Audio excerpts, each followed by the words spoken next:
మగవాళ్ళు ఒక్క విషయం గుర్తుపెట్టుకోండి. మీ భార్య కంట్లో నుంచి ఒక్క కన్నీటి చుక్క మీ 10 ఏళ్ల పుణ్యాన్ని కాల్చేస్తుంది. మీరు గుడికి వెళ్లి ₹1,00,000 హుండీలో వేసినా, ఇంట్లో భార్యను ఏడిపిస్తే ఆ పుణ్యం మొత్తం బూడిదే. ఈ విషయం చాలామందికి తెలియదు. బ్రహ్మశ్రీ చాగంటి గారు చెప్పిన భయంకరమైన నిజం ఇది. భార్యను కొట్టేవాళ్ళు, తిట్టేవాళ్ళు ఈ వీడియోను తప్పకుండా చూడండి. చివర్లో చెప్పే శాపం వింటే మీ వెన్నులో వణుకు పుడుతుంది. ఇది అక్షరాల నిజం. ఇది చాలామందికి తెలియక ఇలా చేస్తూ ఉంటారు. కానీ ఈ వీడియో చూసైనా కొంచెమైనా మార్పు వస్తుందని ఆశ. శాస్త్రం ఏం చెబుతుందంటే, భార్య అంటే ఎవరు? మీ ఇంట్లో ఉన్న లక్ష్మీదేవి. మీరు తెచ్చుకున్న లక్ష్మీదేవిని మీరే రోజు తిడుతూ, కొడుతూ ఉంటే, ఏడిపిస్తూ ఉంటే ఆ ఇంట్లో అసలు లక్ష్మీదేవి ఎలా ఉంటుంది? ఆమె వెళ్ళిపోతుంది. ఈ విషయం ఎవరికీ అర్థం కాదు.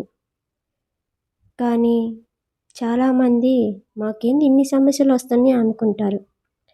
చాగంటి గారు అంటారు, భార్య సంతోషంగా లేని ఇంట్లో ఏ పూజ చేసినా, ఏ హోమం చేసినా, ఎన్ని దాన ధర్మాలు చేసినా ఫలితం సున్నా. ఎందుకంటే ఇంటి దేవత అసంతృప్తిగా ఉంది కాబట్టి. నీకు ఏదీ కలిసి రావట్లేదంటే దానికి కారణం నువ్వే. నీ భార్యను కొడుతూ, తిడుతూ, అవమానిస్తూ ఉంటే నీకేం కలిసి వస్తుంది? మీరు బయట ఎంత గొప్పవారైనా ఇంట్లో మీ భార్య ముందు మీరు ఒక్క మామూలు మనిషే. ఆమెను గౌరవించండి. అసలు రామాయణంలో రావణాసుడు ఎంత గొప్పవాడు, బ్రహ్మజ్ఞాని. మనకు తెలుసు కదా, మనం చాలా పుస్తకాల్లో చదివాము, చాలా సినిమాలు చూసాము. శివభక్తుడు, లంకా నగరానికి రాజు, బంగారంతో లంకను నిర్మించాడు. ఈ విషయం మనందరికీ తెలిసిందే కదా.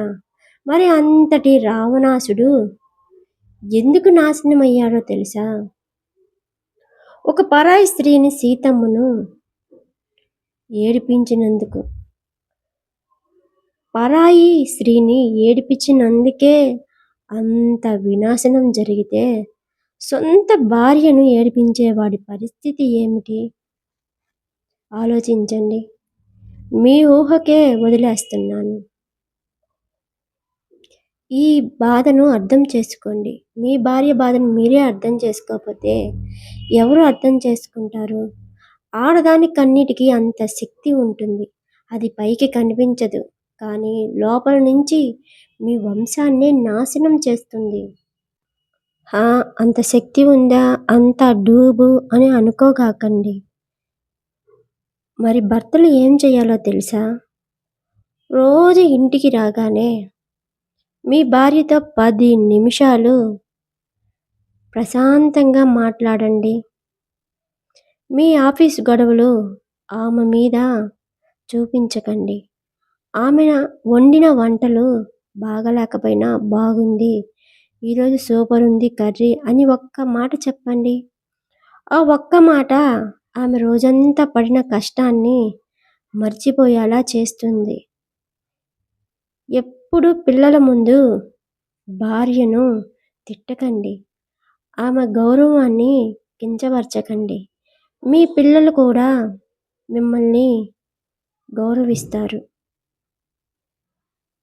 గుర్తుపెట్టుకోండి, భార్యను ప్రేమగా చూసుకునే ఇంట్లోనే దేవుడు ఉంటాడు. ఇది నిజమండి. ఈ వీడియో మీకు నచ్చితే మీ భర్తకు, మీ కొడుక్కి షేర్ చేయండి. ఒక ఇంటిని కాపాడిన పుణ్యం మీకు వస్తుంది. కామెంట్లో జై శ్రీరామ్ అని రాయండి. ఈ వీడియో కనుక మీకు నచ్చితే సబ్స్క్రైబ్ చేయండి. Thank you.